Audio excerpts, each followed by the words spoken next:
기도를 드립니다.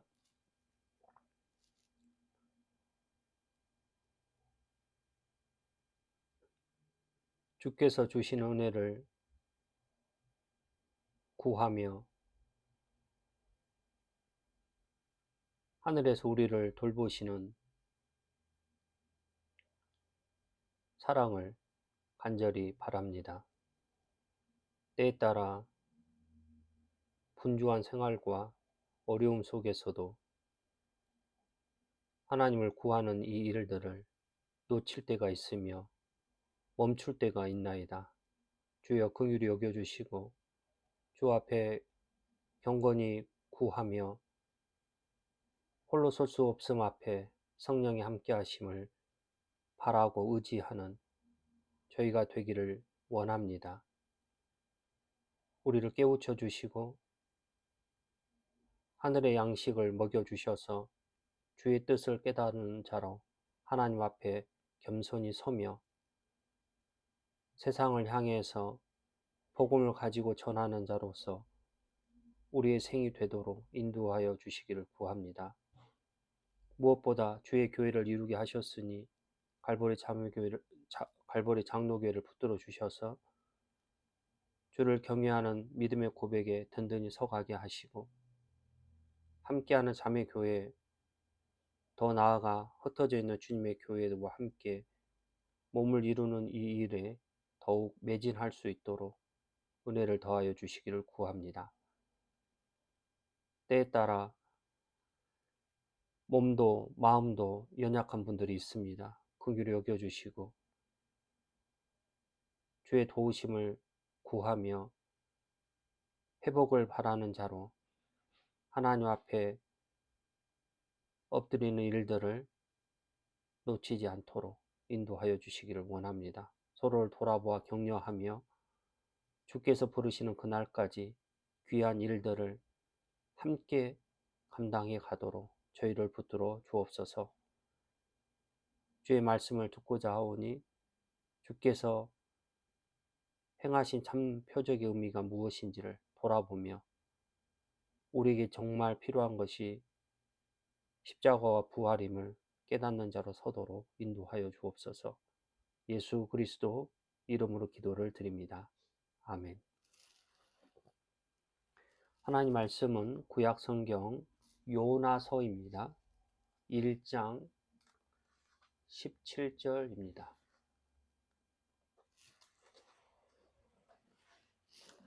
요나서 1장 17절입니다.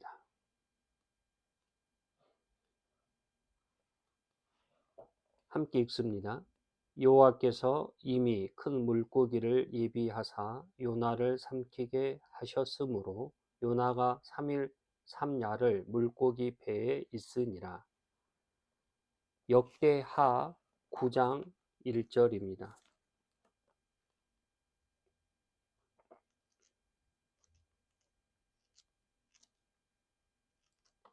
역대하 9장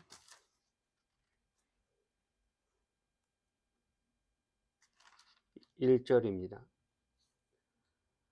스바 함께 읽습니다. 스바 여왕이 솔로몬의 명예를 듣고 와서 어려운 문제로 솔로몬을 시험코자 하여 예루살렘에 이르니 소원이 힘이 많고 향품과 많은 금과 금보석을 약대에 실었더라.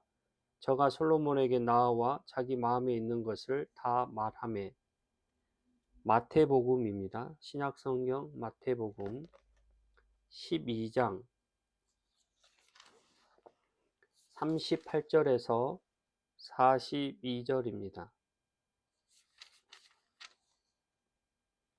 마태복음 12장 38절에서 42절 같이 읽습니다. 그때 서기관과 바리새인 중 몇 사람이 말하되 선생님이여 우리에게 표적 보여주시기를 원하나이다. 예수께서 대답하여 가라사대 악하고 음란한 세대가 표적을 구하나 선지자 요나의 표적밖에는 보일 표적이 없느니라. 요나가 밤낮 사흘을 큰 물고기 뱃속에 있었던 것 같이 인자도 밤낮 사흘을 땅속에 있으리라.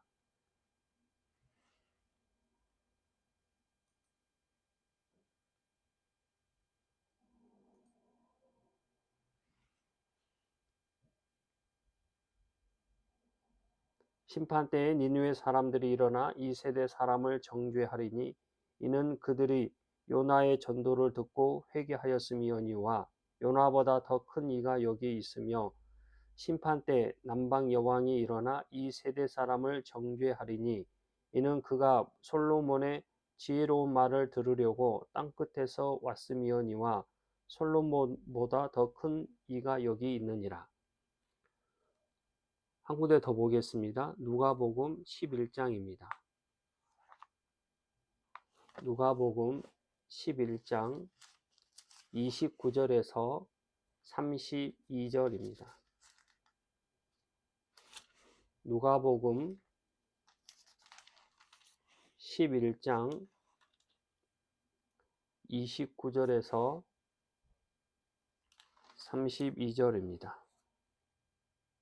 같이 읽습니다. 무리가 모였을 때에 예수께서 말씀하시되 이 세대는 악한 세대라. 표적을 구하되 요나의 표적밖에는 보일 표적이 없나니 요나가 니느웨 사람들에게 표적이 된과 같이 인자도 이 세대에 그러하리라. 심판 때 남방 여왕이 일어나 이 세대 사람을 정죄하리니 이는 그가 솔로몬의 지혜로운 말을 들으려고 땅끝에서 왔음이오니와 솔로몬보다 더 큰 이가 여기 있으며 심판 때 니느웨 사람들이 일어나 이 세대 사람을 정죄하리니 이는 그들이 요나의 전도를 듣고 회개하였음이오니와 요나보다 더 큰 이가 여기 있느니라.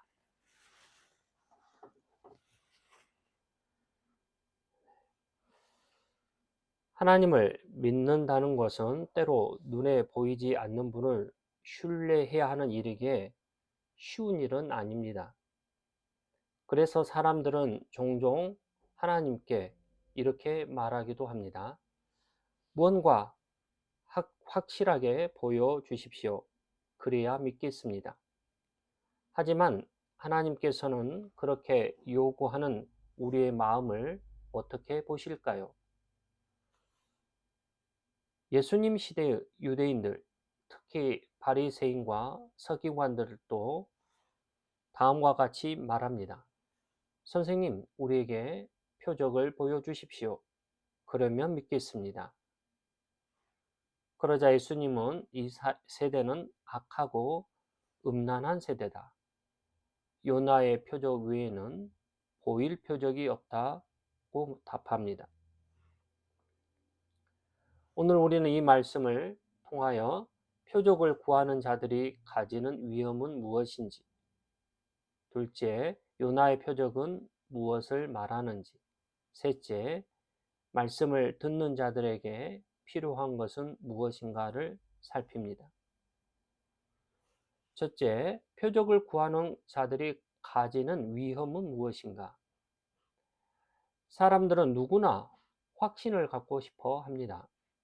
눈에 보이는 증거, 손에 잡히는 결과, 논리적인 설명을 원합니다. 그런데 신앙은 눈에 보이지 않는 하나님을 신뢰하는 것이기에 언제나 이 확신이라는 문제와 부딪히기 마련입니다. 예수님 시대의 사람들도 마찬가지입니다. 특별히 당대 종교 지도자들은 예수님을 시험하려는 마음으로 기적을 요구하기도 합니다. 그분이 병자를 고치고 귀신을 쫓고 바람과 바다를 꾸짖는 것을 직접 눈으로 보고도 다음과 같이 말합니다. 선생님이여, 우리에게 하늘로부터 오는 확실한 표적을 보여주십시오. 그러면 믿겠습니다. 오늘 읽은 마태복음 12장에 이와 같은 말씀이 나타나고 있습니다. 이 말만 들으면 그들은 경건해 보이기도 하고 믿음을 대단히 사모하는 것처럼 여겨지기도 합니다. 하지만 예수님은 그들의 마음 깊은 곳을 아십니다. 그들은 이미 예수님의 수많은 이적을 보아왔습니다. 병자가 일어나고 귀신이 떠나가고 풍랑이 잔잔해진 일들입니다. 그러나 그들은 여전히 요구합니다. 아직도 충분하지 않습니다. 확실하게 하늘에서 오는 표적을 다시 보여주십시오. 예수님은 이들의 마음을 꿰뚫어 보시는 것입니다. 그들이 믿음을 위해 표적을 구한 것이 아니라 하나님을 판단하려는 마음으로 하나님의 아들을 시험하고 있는 것입니다. 그래서 예수님은 그들을 향해 이렇게 답합니다. 이 세대는 악하고 음란한 세대다. 표적을 구하나 요나의 표적 밖에는 보일 표적이 없느니라. 여기에서 악하고 음란하다는 것은 도덕적인 타락만을 말하는 것이 아니라 하나님과의 언약을 저버린 저들의 불신앙을 뜻합니다. 표적을 구하는 것은 겉으로 보면 경건해 보일 수도 있습니다. 하지만 문제는 이미 하나님께서 주신 말씀과 계시에 만족하지 않고 또다시 요구하며 자신의 뜻을 관철시키려 하는 태도입니다. 요컨대 표적을 구하는 자의 마음 깊은 곳에 내가 납득해야 믿겠다 하는 자기 중심적인 불신이 자리를 잡고 있습니다. 그것이 예수님께서 이처럼 단호하게 책망하신 이유라 할 수 있습니다. 믿음은 기적을 본 뒤에 생겨나는 것이 아니라 말씀을 들을 때 성령께서 주시는 선물인 것입니다. 짱깔뱅 목사님은 하나님이 이미 자신을 계시하셨는데도 또 다른 표적을 요구하는 것은 경건이 아니라 교만이며 불신이라고 말합니다. 믿음은 보이는 데서 오는 것이 아닙니다. 믿음은 하나님의 말씀을 들을 때 성령께서 마음을 열어주셔야 생겨나는 것입니다. 그러니 표적을 구하는 것은 믿음을 위한 길이 아니라 믿지 않으려고 핑계로 표적을 요구하는 매우 위험스러운 일인 것입니다. 둘째, 요나의 표적은 무엇을 말하는가? 우리는 때로 하나님께서 원하시는 길을 알면서도 피하고 싶을 때가 있습니다. 이유들도 다양합니다. 두려워서, 억울해서, 궁금해서, 이해가 되지 않아서, 또는 내가 보기엔 더 나은 길이 있다고 여기기도 합니다. 요나는 하나님의 부르심을 받았지만 그는 반대 방향인 다시스로 향합니다. 그러나 하나님은 그를 포기하지 않습니다. 풍랑을 통해 바다를 통해 결국은 하나님이 예비하신 큰 물고기를 통하여 그를 붙듭니다. 그 물고기는 단순한 짐승이 아닙니다. 하나님께서 계획하신 타이밍에 정확하게 등장한 도구인 것입니다. 죽음의 자리, 구원의 자리로 바뀌기 시작합니다. 요나는 바닷물에 빠져 죽을 것 같았지만 하나님은 그를 결코 죽이지 않습니다. 오히려 그를 살리시기 위해 물고기 뱃속에 그를 머물게 하시니 그 뱃속은 어쩌면 무덤과 같았을 것입니다. 캄캄하고 차갑고 외롭고 숨이 막히는 공간. 그러나 바로 그곳이 요나가 하나님을 다시 바라보는 장소가 된 것입니다. 성경에서 요나의 표적이라는 말이 등장할 때 사람들은 종종 물고기 뱃속 이야기만 생각합니다. 그러나 예수님이 말씀하신 요나의 표적은 단지 신비로운 이야기가 아닙니다. 예수님은 요나의 표적 밖에는 보일 것이 없다고 말합니다. 요나는 하나님의 부르심을 거절하고 도망쳤던 선지자입니다. 그러다 폭풍을 만나고 바다에 던져지고 큰 물고기에게 삼켜져 사흘을 그 속에서 지냅니다. 사흘 뒤에 그는 살아나듯 물 위로 나와 하나님의 부르심을 따라 니느웨로 다시 떠납니다. 요나가 바다에 던져지고 큰 물고기 뱃속에 사흘 동안 있었다가 살아나온 사건, 그것이 표적이라고 말합니다. 우리는 이 장면을 단순한 신비로운 기적으로 이해할 수 있습니다. 하지만 예수님은 이 사건을 통해 자신의 죽음과 부활을 가리키고 있습니다. 단순한 살아남았다 하는 기적이 아니라 죽음에서 생명으로 옮겨지는 메시아이신 그리스도를 나타내는 것입니다. 예수님은 이 요나의 이야기를 통하여 요나가 사흘 밤낮을 물고기 뱃속에 있었던 것 같이 인자도 사흘 동안 땅속에 있으리라 말합니다. 즉 예수님의 죽음과 부활을 미리 알려주는 말입니다. 예수님은 우리 죄를 대신하여 십자가에 달려 죽으시고 사흘 동안 무덤에 계셨다가 부활하십니다. 요나는 심판의 메시지를 들고 간 선지자입니다. 예수님도 우리에게 죄에 대한 하나님의 심판을 알리신 분입니다.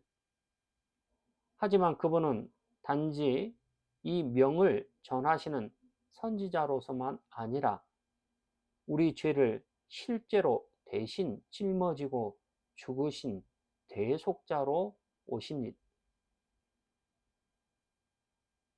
그러므로 요나의 표적은 단순한 이적이 아닌 것입니다. 그것은 예수님의 십자가와 부활, 즉 구원의 핵심을 알려주는, 다시 말하여 하나님의 은혜의 가장 큰 표적을 보여주는 그림자 역할을 행한 것입니다. 헤르만 바빙크 목사님은 요나의 사건은 그리스도의 죽음과 부활을 예표하는 사건이며 모든 기적 중에 가장 결정적인 하나님의 표적, 부활이라고 말합니다. 하나님께서 우리에게 보여주신 가장 분명한 사랑의 증거, 죄사함과 생명의 확실한 보증은 예수 그리스도의 죽음과 부활입니다. 우리의 눈은 다른 기적을 원하지만 하나님은 이보다 더 확실한 표적은 없다고 말합니다. 셋째, 말씀을 듣는 자들에게 요구하는 것은 무엇인가? 예수님은 니느웨 사람들과 남방 여왕, 즉 스바 여왕을 예로 들어 심판날에 그들이 이 세대를 정죄할 것이다 말합니다. 먼저 예수님은 사람들에게 요나와 니느웨 사람들의 이야기를 꺼냅니다. 요나는 니느웨에 가서 회개를 외쳤다. 그리고 니느웨 사람들은 그 말을 듣고 회개했다. 놀라운 건 니느웨 사람들은 요나의 그 말 한마디에 회개했다는 것입니다. 요나는 위대한 설교자도 아니고 유창한 말솜씨를 가진 자도 아닙니다. 심지어 억지로 간 사람입니다. 그런데도 그 짧은 경고 하나에 왕부터 백성까지 모두 회개에 행합니다. 그들은 베옷을 입고 금식하며 죄를 자백하고 하나님께 엎드려 그의 자비를 구합니다. 또 하나의 예를 예수님께서 말씀하십니다. 남방 여왕, 즉 스바의 여왕이 솔로몬의 지혜를 듣기 위해 먼 길을 왔다. 하지만 지금 여기 솔로몬보다 더 큰 이가 너희 앞에 있다고 말합니다. 이방 여왕은 말씀을 사모하여 찾아왔고 이방 성읍은 그 회개의 말씀 앞에 엎드린 결과를 가져옵니다. 그런데 지금 유대인들은 그들의 종교 지도자인 바리새인들, 서기관들은 하나님의 아들이 직접 눈앞에 계심에도 회개하지 않습니다. 이스라엘 백성들은 요나보다 크신 분, 솔로몬보다 지혜로우신 분, 하나님의 아들 예수 그리스도가 그들 앞에 계심에도 불구하고 전혀 회개하지 않은 것입니다. 하나님은 말씀을 주시고 말씀은 믿음을 요구하고 믿음은 회개를 낳기 마련입니다. 그렇지 않으면 그 말씀을 듣는 것은 오히려 심판의 증거가 되고 말 것입니다. 예수님은 너는 내 말을 듣고 있느냐? 그렇다면 왜 회개하지 않느냐고 묻습니다. 말씀을 들은 사람은 반드시 회개해야 하는 것입니다. 회개는 감정만이 아니라 삶의 방향을 바꾸는 것입니다. 하나님을 등지고 달려가던 발걸음을 멈추고 하나님께로 돌아서는 것입니다. 사무엘 러더포드 목사님은 이 장면을 종말의 법정 선언이라고 부릅니다. 즉 하나님의 은혜가 풍성하게 주어진 자리에서 믿지 않는 자는 가장 크게 심판받을 것이라는 뜻입니다. 웨스트민스터 신앙고백서는 참된 회개는 죄를 슬퍼하며 그 죄에서 떠나 하나님께로 향하는 마음의 전환이라고 말합니다. 예수님 앞에 섰을 때 우리는 표적을 요구할 것이 아니라 오히려 말씀을 듣고 회개하는 자가 되어야 하는 이유입니다. 우리가 잘 아는 것처럼 요나는 도망자에 불과합니다. 그러나 하나님께서 그를 찾으시고 물고기를 예비하시고 그 뱃속에서 그를 돌이키게 하사 다시 선지자로 불러 세웁니다. 우리도 다르지 않습니다. 우리는 종종 하나님의 말씀을 순종하기보다는 도망치는 요나와 같이 말씀을 지키지 않습니다. 그러나 하나님은 요나를 찾으시는 것처럼 우리를 또한 찾아오십니다. 풍랑 가운데서, 깊은 바다 가운데서, 고통의 뱃속 가운데서 요나를 찾아오셔서 예비하신 것처럼 우리를 향하여서도 여전히 하나님의 사랑 가운데 찾아오십니다. 결코 우리를 포기하지 않습니다. 그러니 기억하셔야 할 것은 물고기 뱃속이 끝이 아니라는 데 있습니다. 오히려 물고기 배송은 은혜의 시작이 됩니다. 그곳에서 우리는 하나님을 다시 찾고, 다시 부름을 받고, 다시 사명을 받아 나아가는 데 있습니다. 도망치는 요나를 찾아오신 하나님은 지금도 우리를 찾아오사 부르고 계십니다. 그리고 그 자리에서 선지자로 세우신 것처럼 우리를 주님의 제자로, 복음을 전하는 자로 우리에게 사명을 주십니다. 표적을 구하는 것은 겉으로 보기에 신앙의 모습으로 보일 수도 있지만 그 중심엔 불신과 자기 중심이 있습니다. 요나의 표적은 신기한 기적이 아니라 예수 그리스도의 죽음과 부활을 보여주는 구속의 예표입니다. 그리고 그 말씀을 들은 자들에게 하나님께서는 단 하나를 요구하십니다. 회개하라, 하나님 나라가 가까이 왔느니라. 요나보다 더 크신 이, 솔로몬보다 더 지혜로우신 이, 하나님의 아들 예수 그리스도께서 지금도 말씀하고 계십니다.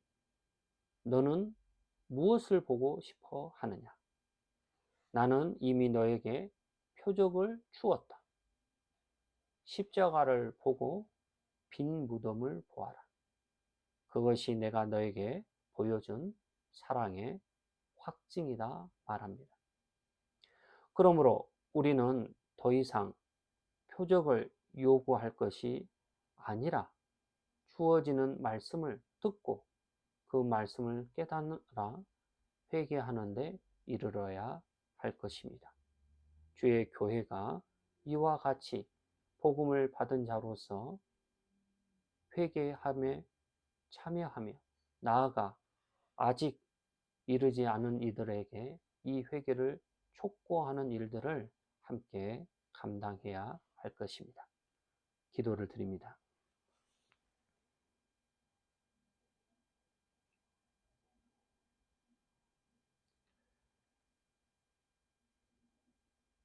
하나님께서 길이요 생명이요 진리 되신 예수님을 이 땅에 보내시사 약속하신 메시아로서 모든 일을 성취하십니다. 다 완성하시고 이제는 하늘에 오르사 우리를 향하여 구원을 여전히 알리시고 그의 영이신 성령으로서 우리와 함께 하십니다. 여전히 많은 사람들은 하늘에서부터 내려오는 표적을 보여달라 구하지만 이미 예수님께서는 사람으로 오셔서 가장 중요한, 가장 놀라운, 가장 큰 표적을 행하셨습니다. 바로 십자가에서 죽으신 일이요 무덤에 내려가 3일 후에 부활하신 데 있습니다. 요나보다 더 크신 주님, 솔로몬보다 더 지혜로우신 주님 말씀 앞에 저희가 서 있습니다. 이미 주어진 십자가와 부활이라는 놀라운 표적 앞에 겸손히 엎드려 회개하며 믿는 자로 서게 하옵소서. 우리도 니느웨 사람처럼 회개하며 남방 여왕처럼 말씀을 사모하게 하옵소서. 예수 그리스도의 십자가와 부활 안에서 구원의 확신을 얻게 하옵소서. 말씀 앞에 바로 서게 하시고 종말의 심판 날에 예수님의 이름으로 그 오심을 준비하여 담대히 나아가도록 인도하여 주옵소서. 예수 그리스도 이름으로 기도를 드립니다. 아멘. 네, 마칩니다.